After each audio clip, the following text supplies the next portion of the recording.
αρχίζει να σηματοδοτεί την ιστορία τοπική 1249. Εδώ είναι η πλατεία της Αγίας Σοφίας.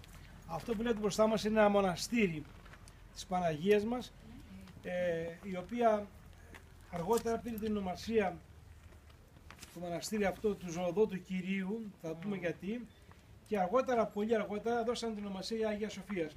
Δεν έχει καμία σχέση με τη μάρτυρα, την Αγία Σοφία που γιορτάζει 17 Σεπτεμβρίου. Είναι αφιερωμένη στη Θεού Σοφία, όπως είναι η Κωνσταντινούπολη που γιορτάζει του Αγίου Πνεύματος. Ήταν μοναστήρι μεγάλο, βλέπετε τα δαχτυλιά δίπλα εδώ, ήταν τα τραπεζαρία αυτό. Τα κτίσματα. Βλέπετε, ήταν μεγάλο μοναστήρι.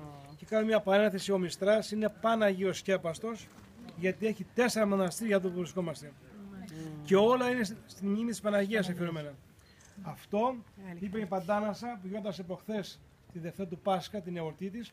Από κάτω είναι η Περίρρευτος, μοναστήρι μέσα στο κάστρο, τα ισόντια της Θεοτόκου, και η Παναγία η οδηγήτρια ή το Βροντόκι. Όχι. Πώς το ονομάσαμε, Αγία Σοφία. περάσαμε, αφεντικό, πάγιν της Παναγίας. Άρα ονομάζεται Παναγιοσκέπαστος ο Μιστράς. Αυτή ποτέ είναι Να ευχηθείτε, έχω ένα βιβλίο, είναι από έκδοση που ονομάζω ο Μιστράς ο Παναγιοσκέπαστος. Μακάρι να το 4 βγάλω. μοναστήρια αφιερωμένα στην Παναγία μας. Γι' αυτό είναι Παναγιοσκέπαστος. Ποιο έτος